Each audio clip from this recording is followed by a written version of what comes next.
como que a gente consegue aumentar o índice de pegamento para até 99%. Bom, meu nome é William, eu sou técnico em agropecuária e hoje a gente está aqui no meu viveiro que eu vou falar um pouco sobre como que se faz a enxertia e algumas dicas para aumentar ainda mais o índice de pegamento. Bom, o processo de enxertia começa pela escolha dos materiais, né?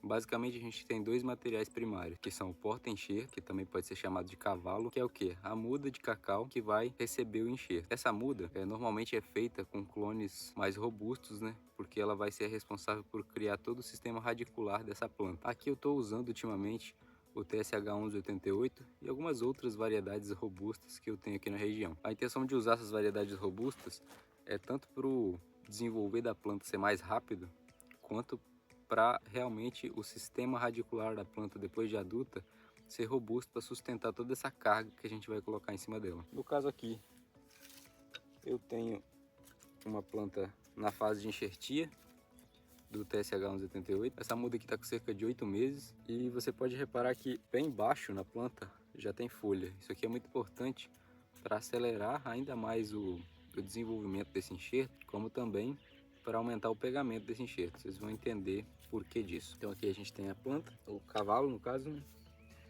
E aqui eu tirei alguns enxertos, né? O cavaleiro que a gente chama, que é a parte que vai em cima aqui da planta.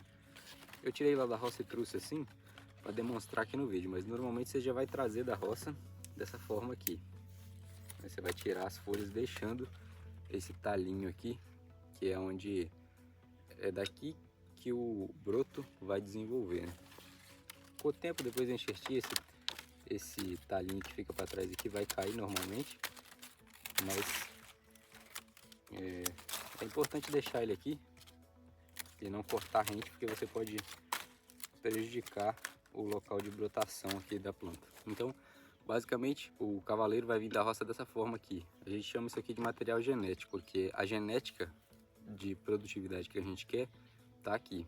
No caso desse material aqui, ele é um PS319, mas esse método de enxertia que eu vou estar explicando aqui, ele serve para você enxertar qualquer variedade, né? É você quem vai escolher, tanto o cavalo quanto o cavaleiro.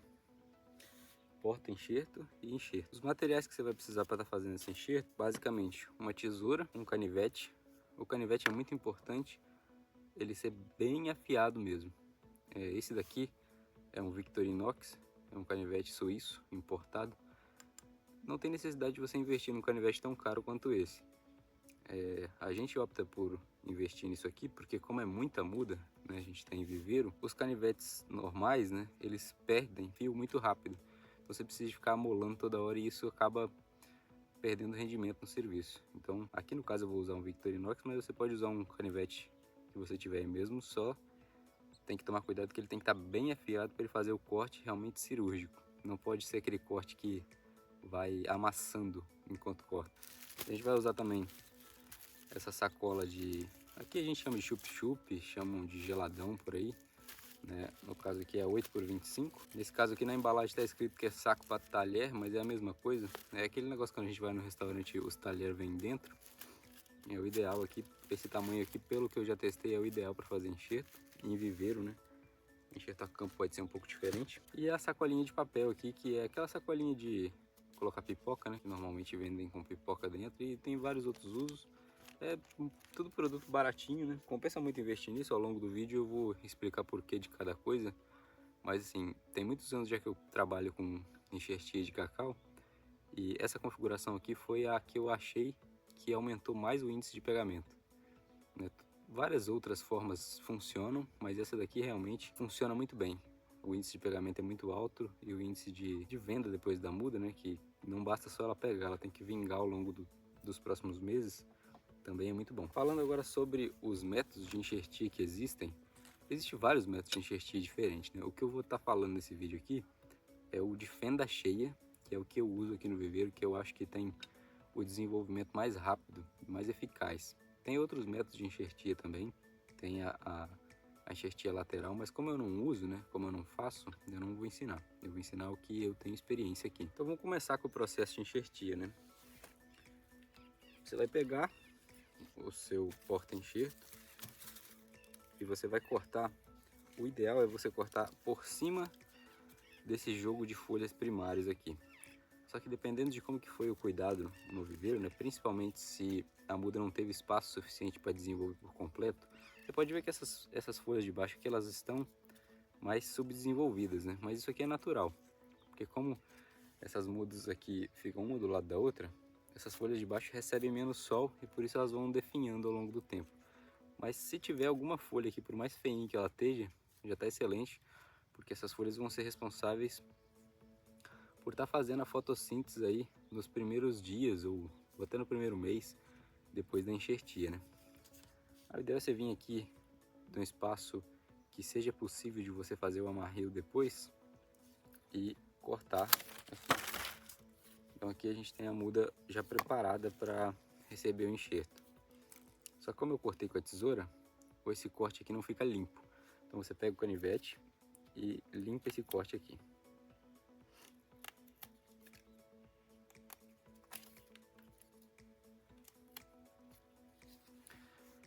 É importante que o seu canivete esteja bem limpo e principalmente você não fique colocando o dedo nem na lâmina do canivete e nem no local que você está fazendo o enxerto aqui. Eu já testei várias vezes tá aplicando fungicidas aqui nesse momento da enxertia e eu não reparei grande diferença de quando você usa o fungicida e quando você não usa o fungicida.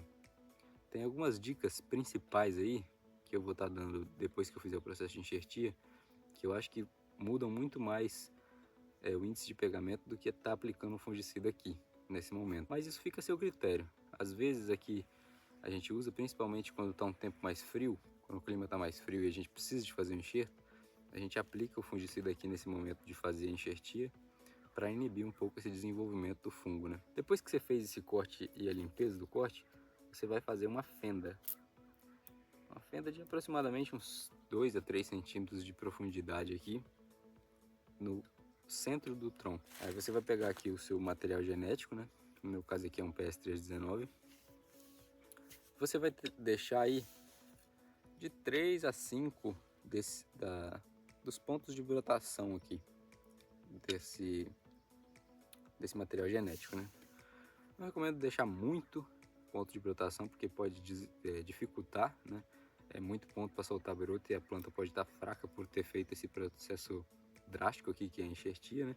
Mas também não deixar muito pouco, que é muito comum que vários desses pontos de brotação aqui não desenvolvam. Então se você tem, por exemplo, só 2 pontos de brotação, pode ser que nenhum deles desenvolva e você perca o seu enxerto. Aqui eu nem falei, mas eu fiz o corte em bisel. O que é o corte em bisel? É esse corte lateral dessa forma aqui. Por que dessa forma? Para não acumular água em cima aqui, né? Toda a umidade que for ser ocasionada aqui, ela vai escorrer e sair dessa parte de cima, o que também é uma forma de evitar o desenvolvimento de fungo. O processo aqui que eu acho que as pessoas têm mais dúvidas, que é como que faz a cunha, né? Você vai pegar com os 2 dedos, segurar essa parte de cima do material genético, vai pegar o canivete dessa forma e vai fazer um corte, né, perpendicular aqui assim, ó, de um lado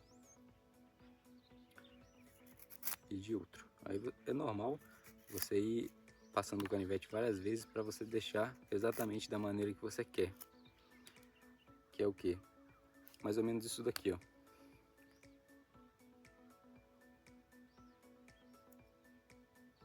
Uma fenda de cerca de 3 centímetros também, bem limpinha, bem lisa, acabando bem fininha assim, para realmente encaixar aqui na muda. Aí depois você vai fazer o processo de encaixe aqui, que é bem simples, né?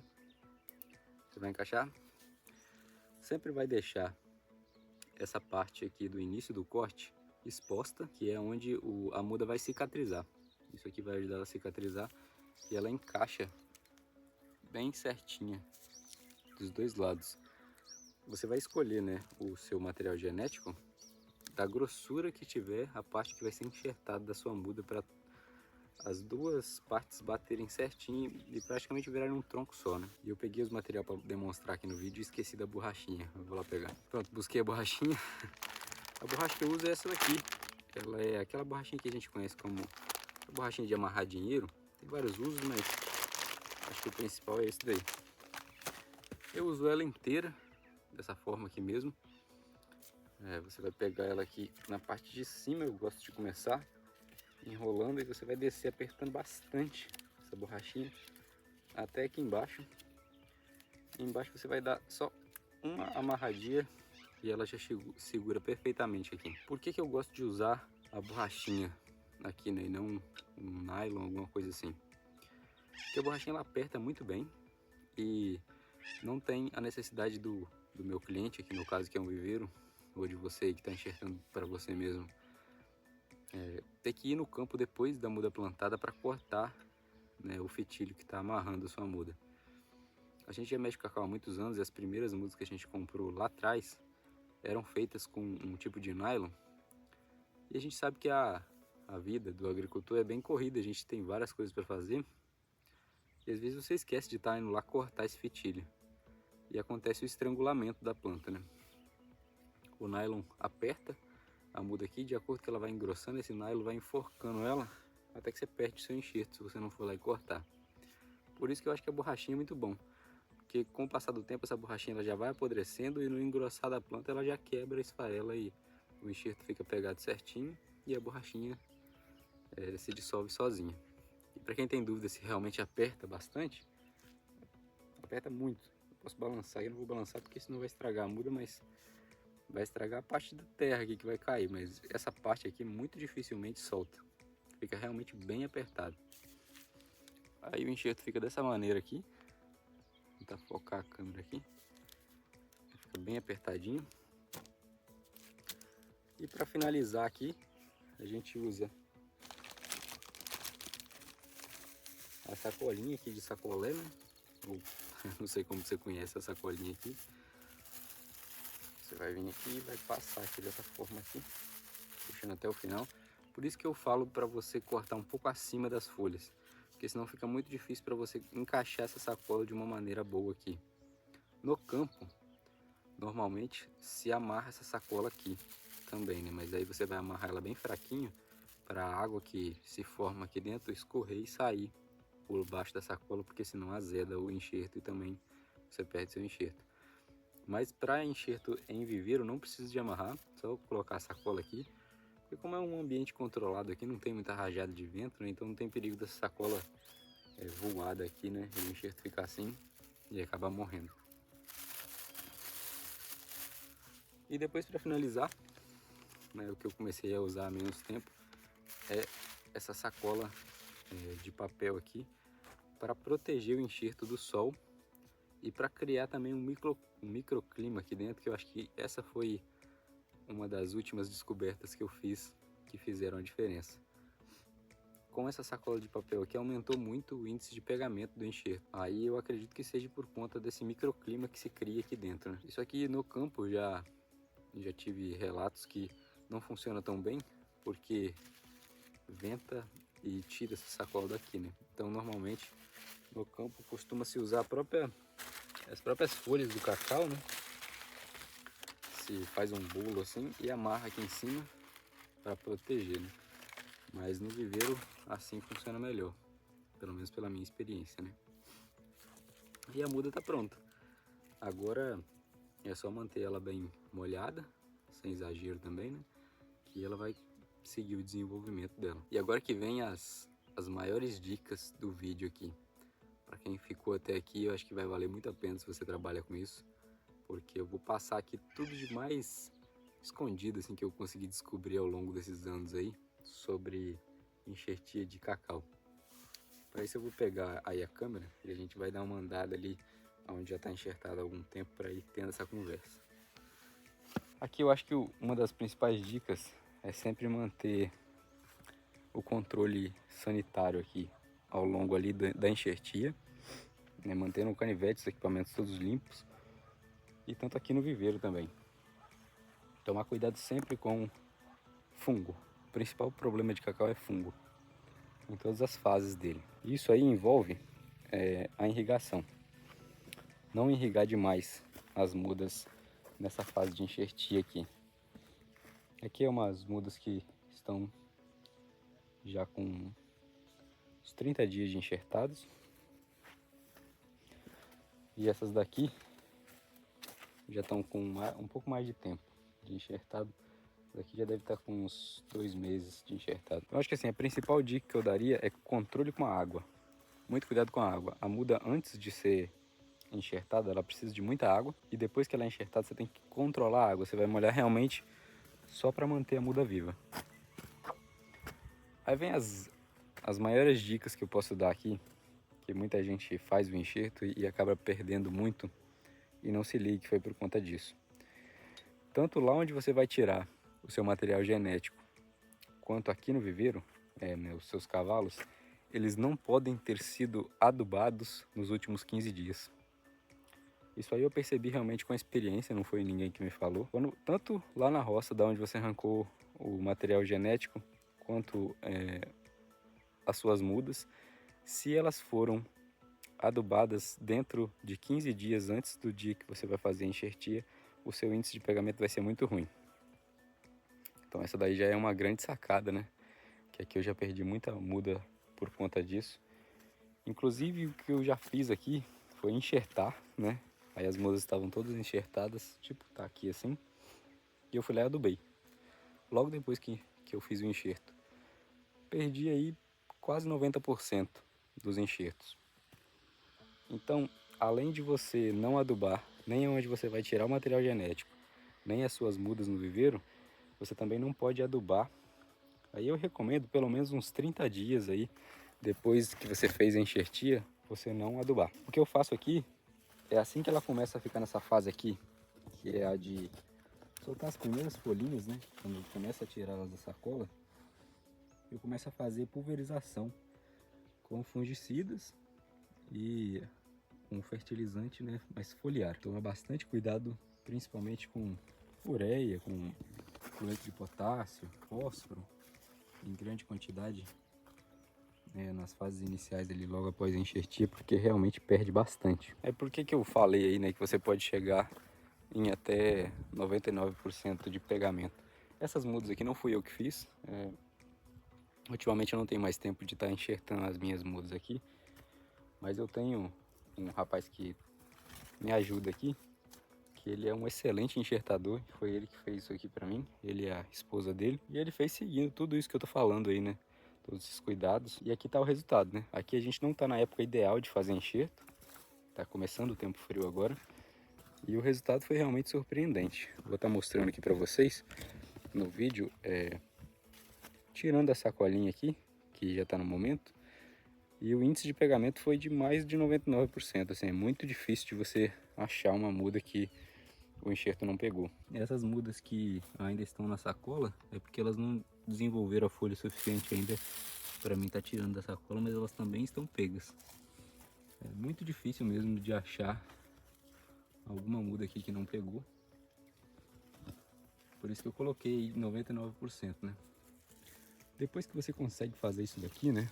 Começa um novo desafio, eu diria, que é o quê? Aqui a gente tem as etapas, né? Lá onde eu fiz o enxerto. E aqui foram as mudas mais novas que ele enxertou para mim. Aqui é as que estão na fase de tirar a sacola. E essas daqui que já pegaram e tá na fase, em uma das fases críticas, né? Já passou um pouco dessa fase, aliás. Que é o grande problema do cacau em viveiro, que é a podridão parda. Por conta de todos esses cuidados aí, aqui eu não tive muito esse problema, mas eu já tive percas de até 50% dos enxertos para podridão parda. E o que é ela? Ela é um fungo, basicamente, que ataca aqui, principalmente essa fase aqui das mudas. Aqui eu estou fazendo um controle com fungicida para isso não acontecer, mas eu vou achar algum exemplar aqui que está sendo atacado. Basicamente é isso daqui que é a podridão parda. A muda vai secando, realmente, mesmo depois que tudo aconteceu certinho. Eu acho que esse daqui é o principal desafio de fazer enxerto de cacau. Você conseguir manter a muda viva depois do enxerto pego. Fazer o enxerto e ele pegar, se você seguir tudo que eu falei aí, é bem garantido que vai dar certo. Agora essa parte da podridão parda, realmente toma bastante cuidado com água e faz um controle fitossanitário certinho para você ter menos problema com isso. Como eu disse, eu já tive percas de até 50% para podridão parda e mesmo com tudo isso, ainda encontro mudas aqui no meio que morreram para podridão parda. E realmente assim, você conseguir se livrar totalmente disso é muito difícil. É até por conta disso que a muda de cacau é uma muda mais cara, né? Eu não sei quanto que tá a muda aí na sua região, mas normalmente é uma muda de cacau cara. Por quê? Porque o índice de aproveitamento das mudas, se você conta desde o dia lá que você plantou a semente até o momento da venda, é muito baixo. Aí essas mudas aqui, que estão com esse problema, você tem que tirar elas do viveiro e se livrar delas. Não tem como fazer mais nada, nem reaproveitar sacola, nem nada disso. Mas no geral, a gente está conseguindo ter um aproveitamento muito bom das mudas. É bem raro você achar uma muda atacada pela podridão parda. Mas é isso aí, eu acho que eu consegui passar a maior parte dos aprendizados que eu tive aqui nesses anos de fabricação de muda de cacau. E espero que eu tenha te ajudado aí de alguma forma. Se eu te ajudei, considere se inscrever aqui no canal, que eu pretendo postar mais vídeos de agora para frente. Fiquei um tempo aí sumido do canal porque tem outros compromissos aqui que estão consumindo muito meu tempo, mas vou tentar voltar a fazer alguns vídeos aqui. Deixa um like aí nesse vídeo e comenta aí o que você achou. Se você tem alguma outra dica que eu não falei aqui, que pela sua experiência aí funciona bem. E é isso, até um próximo vídeo e obrigado por ter assistido.